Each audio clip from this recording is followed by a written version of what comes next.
That is totally up to your parents, okay? I'm not going to make those.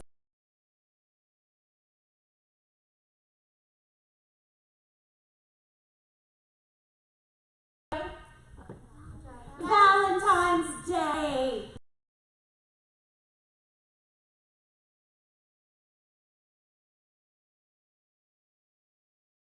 And probably at your school, you do. Awesome. Probably at your school, you probably like had a little party, or you gave each other Valentines. Did you do that? Did you?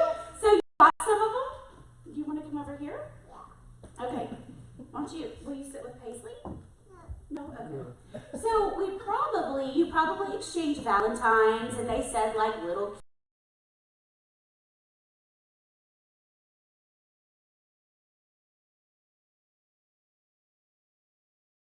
mothers. Do you know what any of yours said?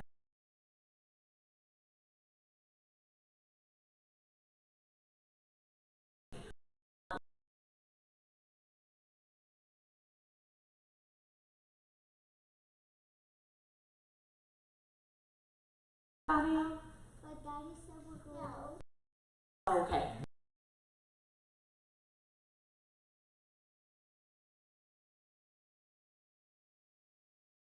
You did. What kind of stuffed animal did you get? A hedgehog. That's awesome. You got a dog, a puppy. Oh, thank you. Thank you. So I can't control my child. So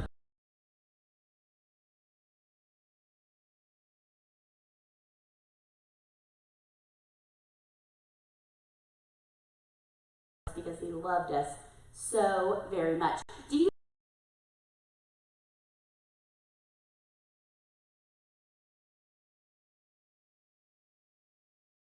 animal or a little Valentine's? No, we can't do that. But what could we do?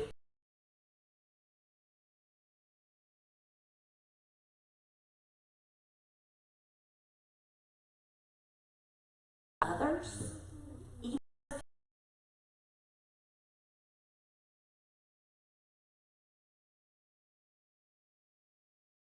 Across for everybody. So this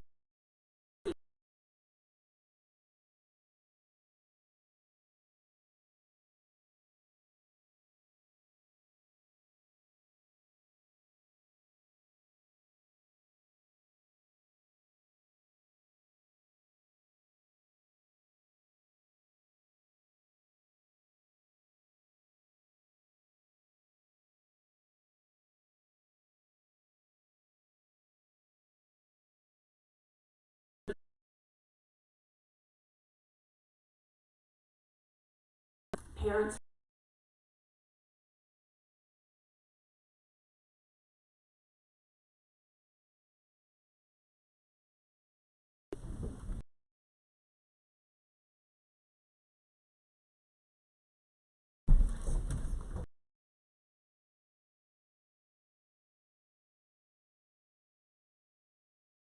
Oh, amen. All these kids. That was great. All right, let's take our hymn and turn to page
on his throne.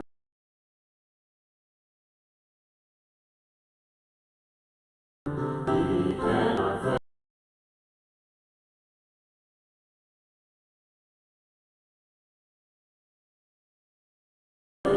God.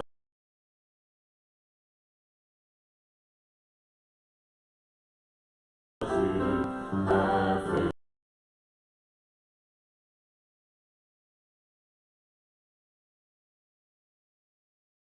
Kingdom shall perish. Faith.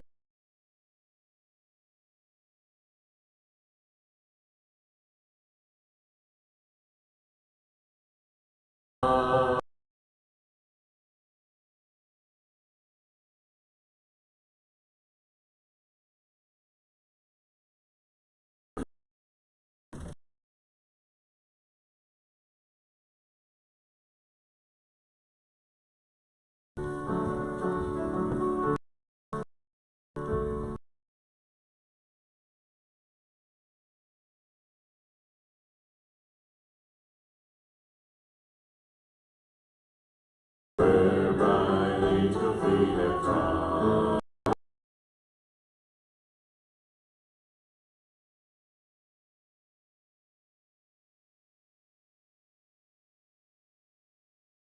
Yes, we'll gather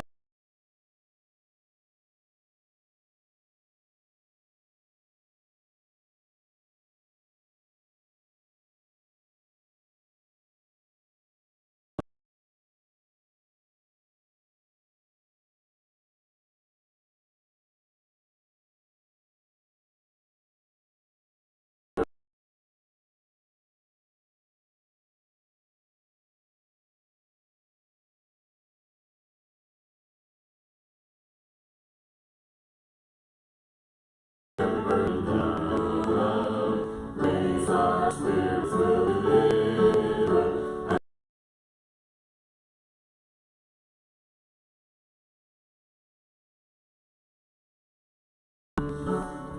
Yes, we'll gather round.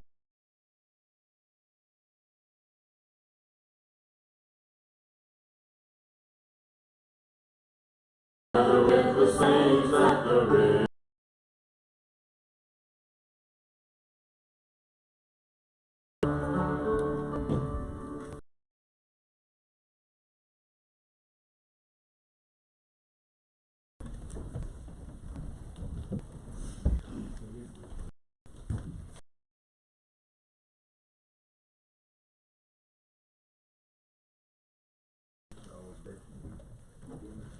Father, thank you for it.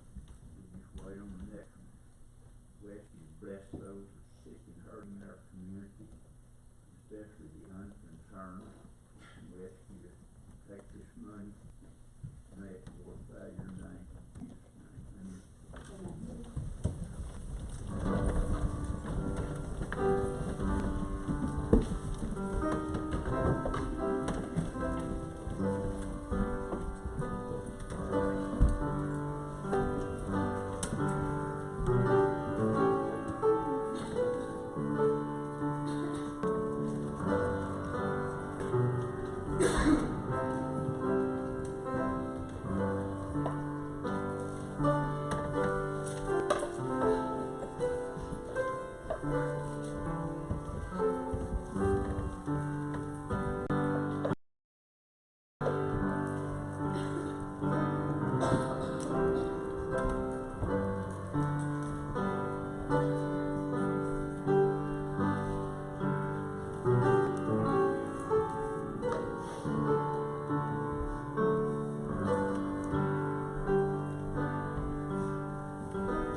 This is one you all know, so join in and sing with us and clap a little.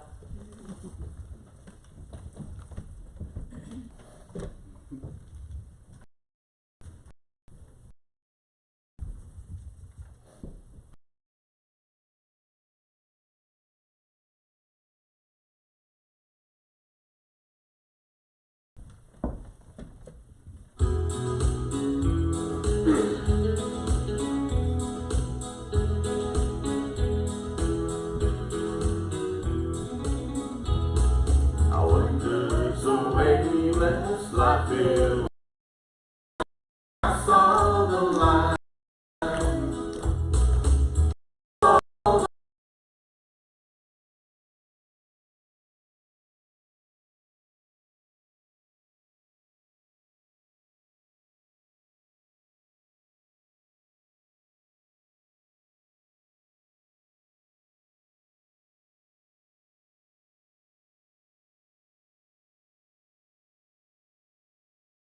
Along.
The gate and narrow.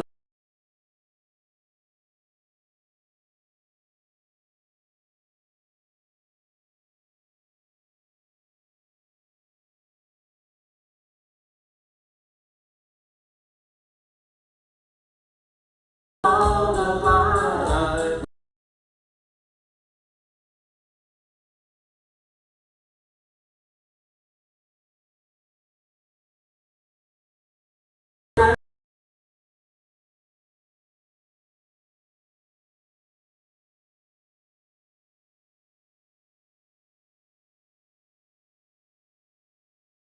Darkness no more.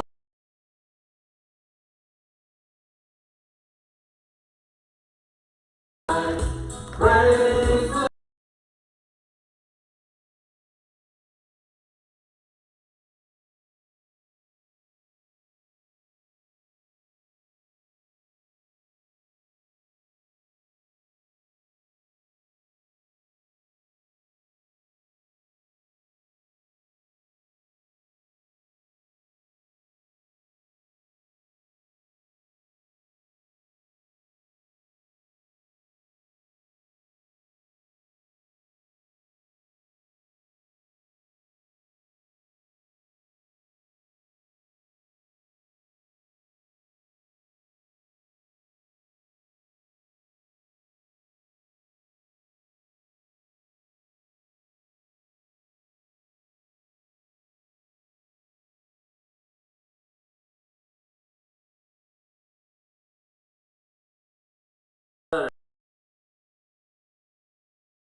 about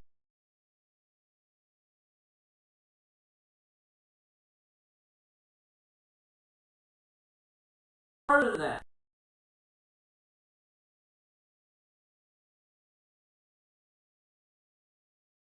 And you don't even know the example that Paul was giving.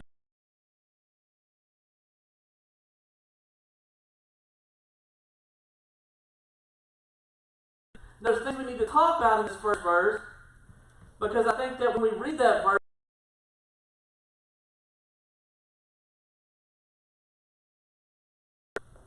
which really and truly Paul goes further into that, that's why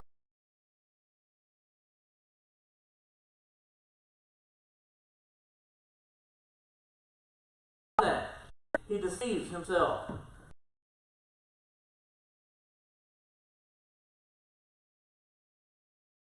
And not in his neighbor. For each will have to bear his own load.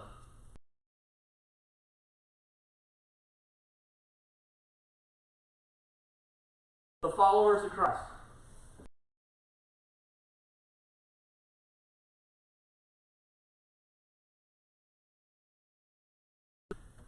He's talking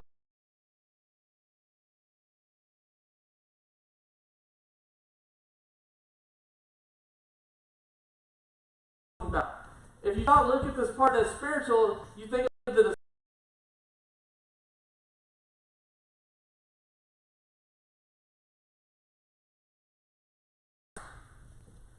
who is trying to get into the Word, who is really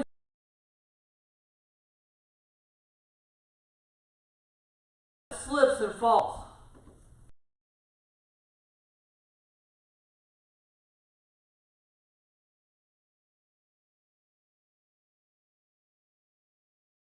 Number one,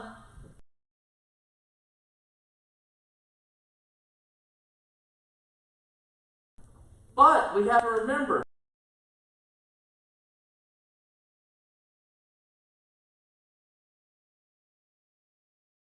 all about that.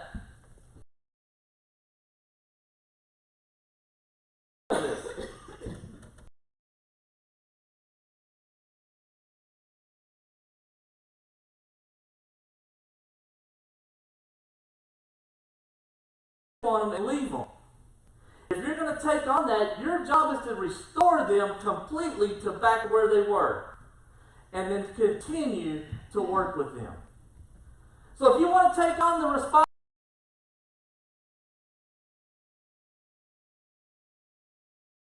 by the way,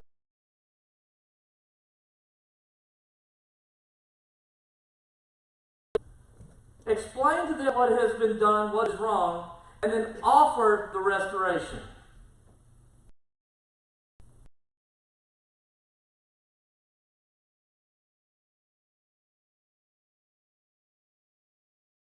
And we can't do it by ourselves.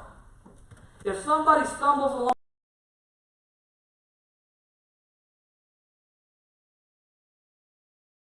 as a believer, as a disciple, I need you to help me because I'm stripping, I'm falling, and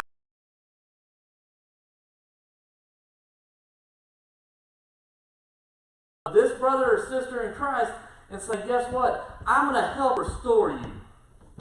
Because that's what we're called to do. This is not one of those things, and I think so many people read this and they automatically say, well, I get to do such and such, such and such. No, you don't. And you're fixing to find out from Paul what he says. A spirit of gentleness. Keep watch on yourself, lest you too be tempted. And let me tell you something, if you've ever struggled with anything, and I can go from one side of the room to the other, and you would have to tell me, there's something I struggled with at one time or am right now. And the hardest thing is when you come alongside somebody that is struggling, and somebody fallen, and somebody that's good,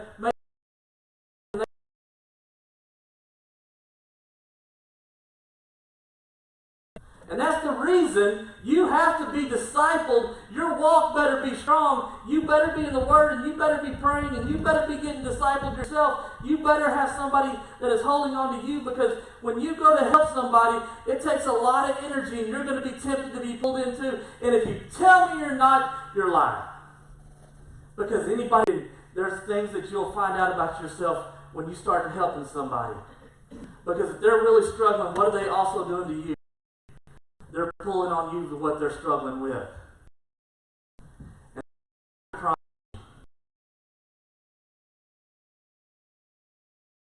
About last week, if you're standing at the gates of hell and you're pulling really hard, guess what they're doing? They're pulling back.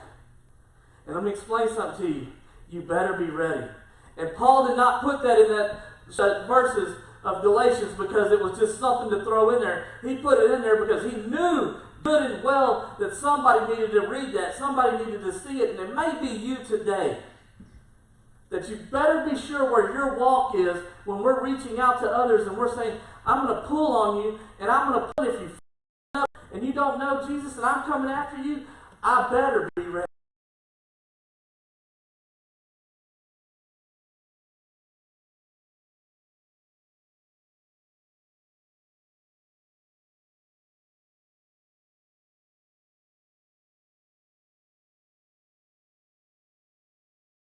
As they used to be, because you've been trying to help somebody but you weren't ready.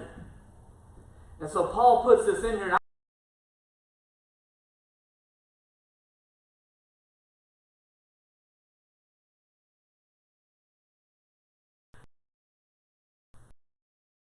and about. If we're going to be able to help those that need to be helped, if we're going to be discipling people, if we're going to be one of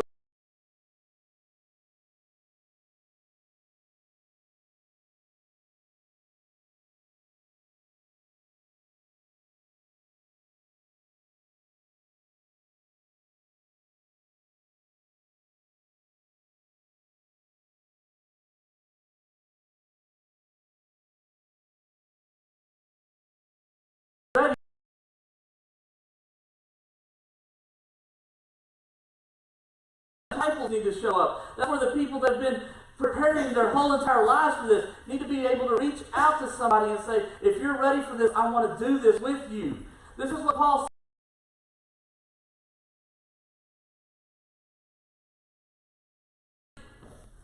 He said, because when you become timid, then you fall by the wayside, and then we end up where we're at right now in a world.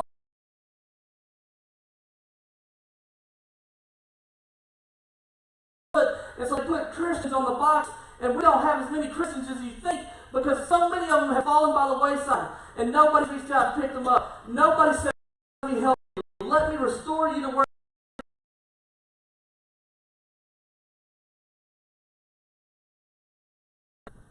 And that's what's happening. And Paul's warning the church, the Galatians, about this right now. He's already talked to the church at Corinth. And I wish somebody would understand that when he writes those letters to those churches, you need to.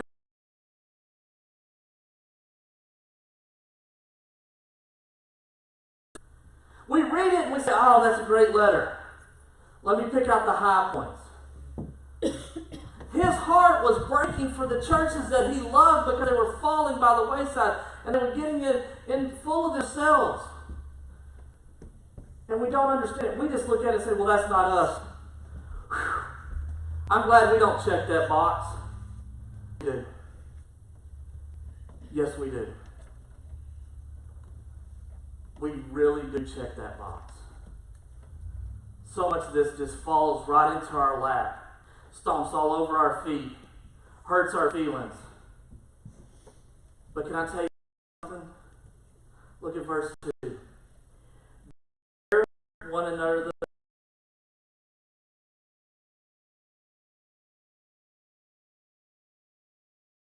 You look at that. It doesn't seem that important. But the word burdened in the translation means something that you can basically not pick up by yourself. Something that is too heavy for one person to even try to move. And he's talking about our body. I'll preach right on.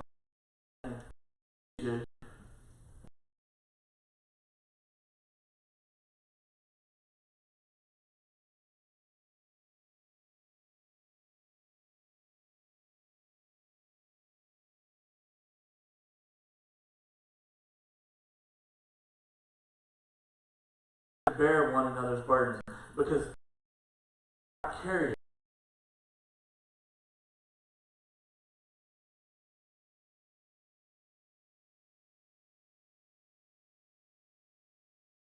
And say, hey, I just got to tell you something. I'm struggling. Or I've got this problem. And I need some help.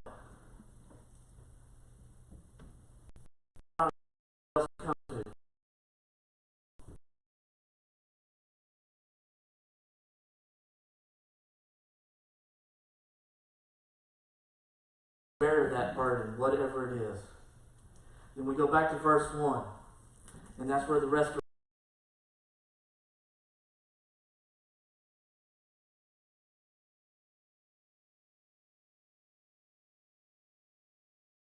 carrying said burdens on your shoulders, and then it goes to your family's shoulders, then it goes to your kids' shoulders, then it goes to somebody else's. And all of a sudden, before long, they don't even know what burdens they're carrying. And all of a sudden, guess what happens? You're under attack by Satan. You're being ravaged. Because you try to carry your burdens alone. And all the time, there's a church family that wants to pray for you, wants to come alongside of you, wants to help you. That's what a church family is about. It's not about showing up on Sunday for an hour and then going home because somebody preached to me. We sang a bunch of songs, some of them I know, some of them I don't.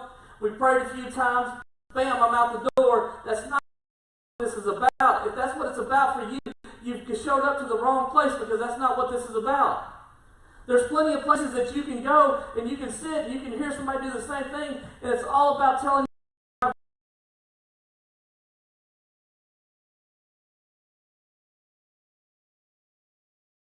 I need prayer for this. I need prayer for this. I need somebody to help me. And it may not be financial. It may not be anything. It may be saying, hey, I need to talk. I need to vent. Some things.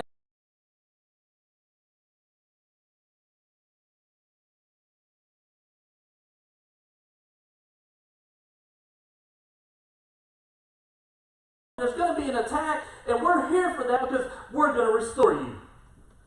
And we're going to move forward, and we're going to grow.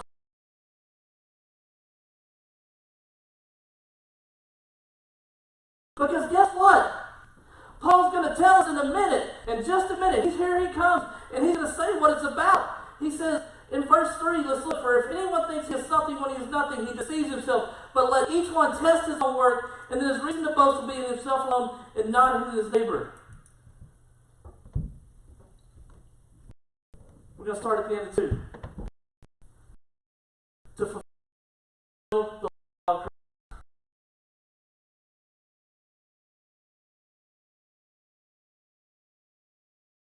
Understand that we're not bound by the law. Very true. Here's what Paul's saying.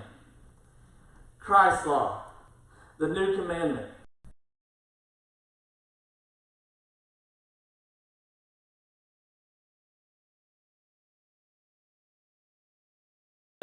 He said if you're going to fulfill that and you're going to love somebody, then guess what?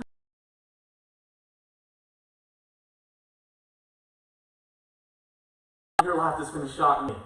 Okay?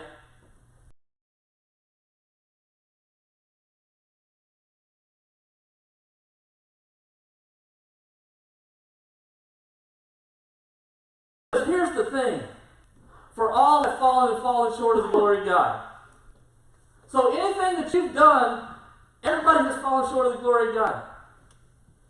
And unless I'm bound by law to say something, you're not going to scare me, and I'm going to pray with you, and we're going to work on restoration.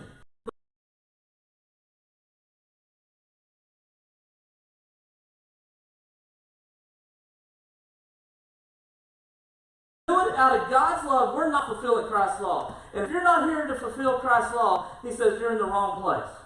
If your thing is to be judgmental, if your thing is that I can't deal with that and I don't want to, then you're not fulfilling Christ's law. So here's what he said.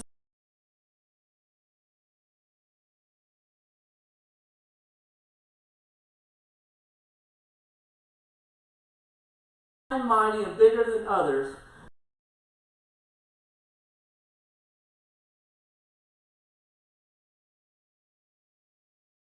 Doing all of these things in the church.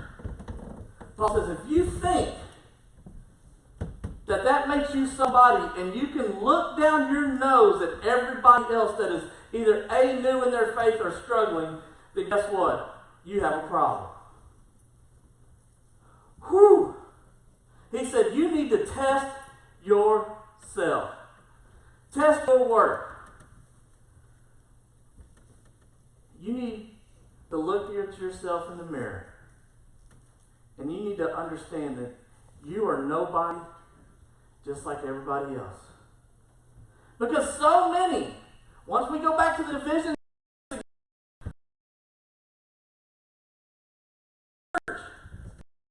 they thought they were so much.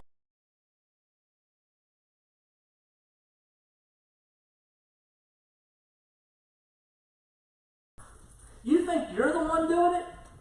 You think you're the one that gave you the gift to sing, to prophesy, to heal, to do anything? Go ahead, test yourself. And when you find out it ain't you that gave you the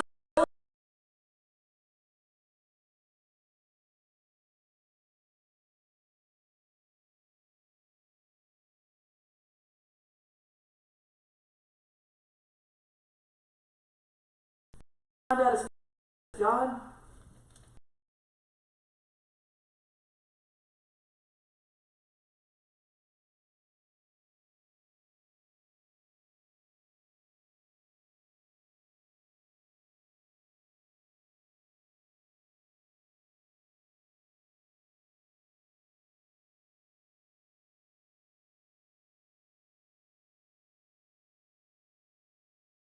stands by themselves.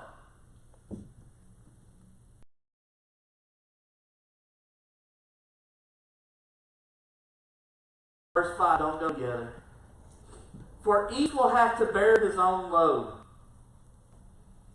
Well, preacher, he starts verse 1, then we have to help each other carry in by saying it's going to be us that has to carry our own load.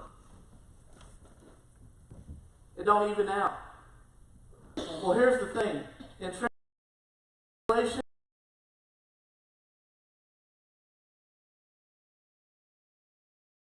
at the church is you're going to have to stand before the judgment throne. And you're going to be judged. The word load is actually like a backpack, a knapsack type of load. You're going to be judged by when you stand before God and you stand before the judgment throne. You want to play these games and you want to think it's you. When you stand before there, it's going to be all on you. And nobody is. If you want to think that you're just so much better, it's not. If you think that you can look down your nose at those that are struggling, those that have problems, that have issues, and they're willing to say something about them, that's on you. And he was really clear.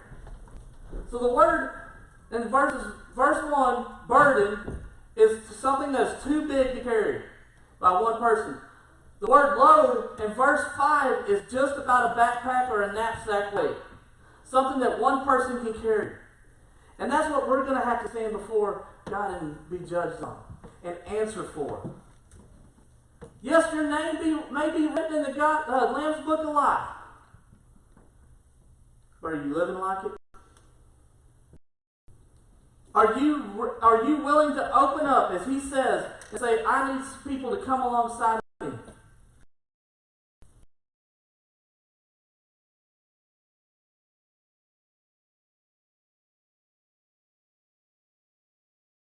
New converts that are going to have struggle, and they're going to have help to stand up.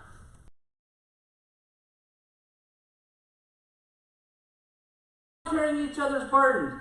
Every single one of us. It takes all of us. We're better together. We're not any good separate. That's what it boils down to. Every single one of these. When you look at it. But yes, in verse 5, God's going to say as we line up and we have to atone. Did we do our part? Were we the hands and feet of Christ? Did we love people like we're supposed to?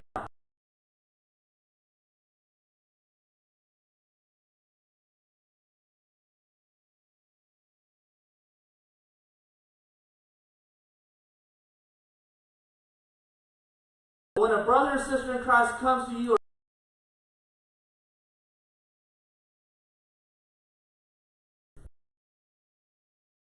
but there's somebody I need to take care of.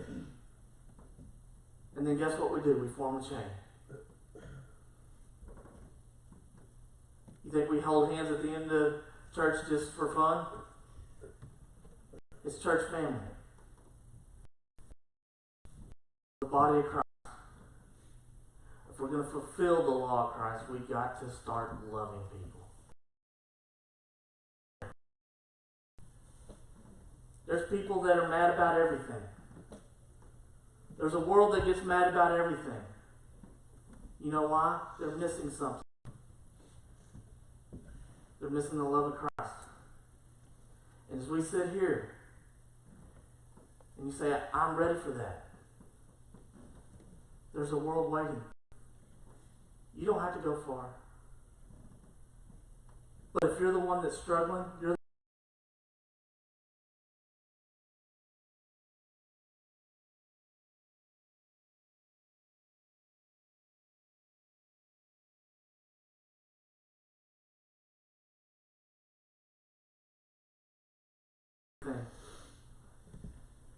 maybe it's you're trying to carry the weight of your family.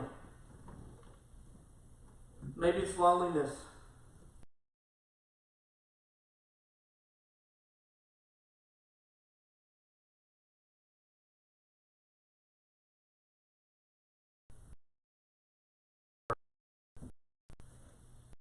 Maybe it's high expectations that are set that you just can't meet. Maybe you're scared. All of these things fall under what we're talking about this morning. And you know what I'm talking about because there's people sitting out there that are dealing with it. Stop.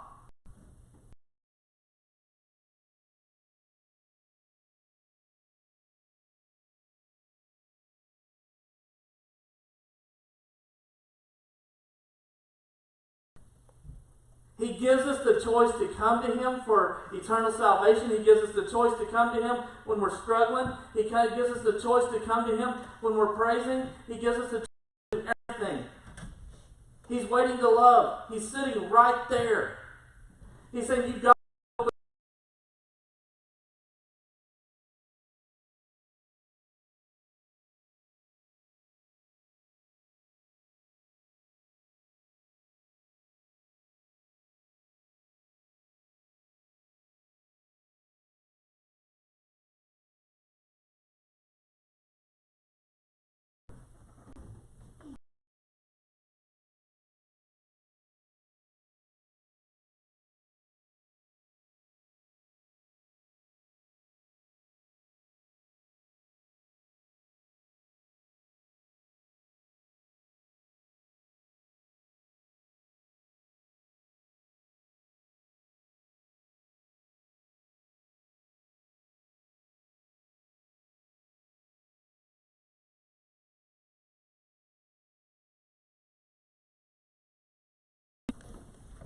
Yes, I said finances, but I'm not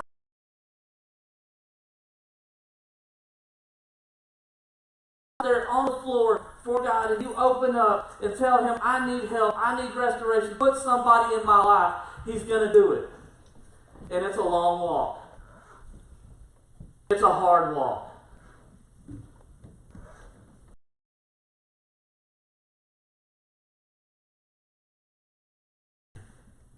He may not make you rich, but He's going to take care of you and He's going to make sure it's worth it. And guess what? When you stand before the throne, your backpack will not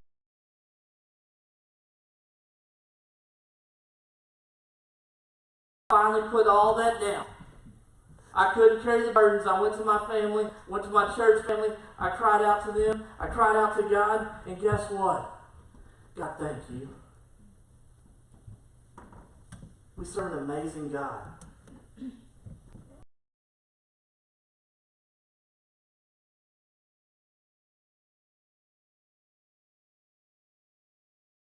Come and say, can y'all grab a piece of this?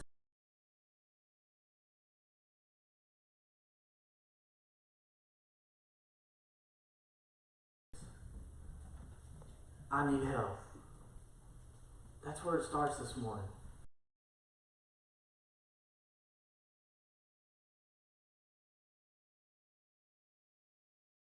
Follows you in here this morning and you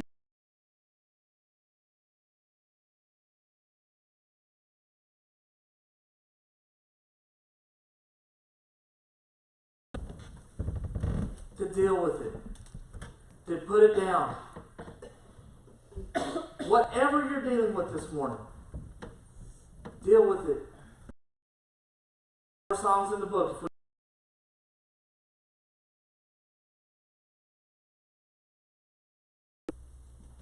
Whatever we're dealing with, let's deal with it. You can sit where you are, you can gather, you can come up here with me, you can come to the altar. Whatever God tells you in the next few minutes, do it. Please. It'll change your life. Because you're talking to God, and He's the one.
Thank y'all for a wonderful morning. From my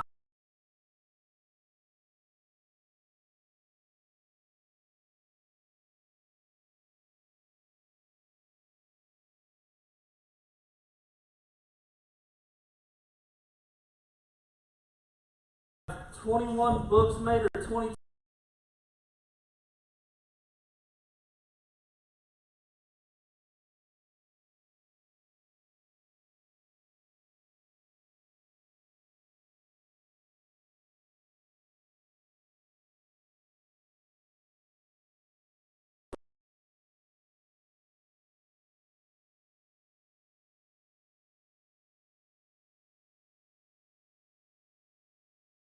But let us know, one of us or both of us, so we can get you a book made.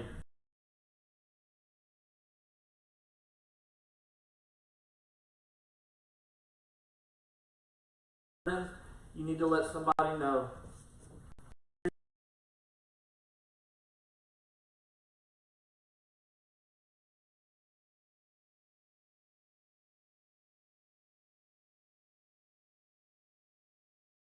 To the others, as if we're ready.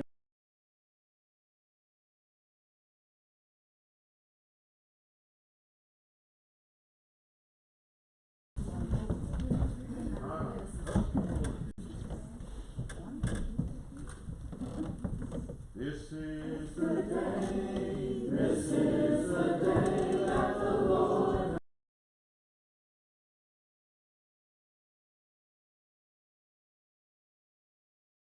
we will rejoice and be glad.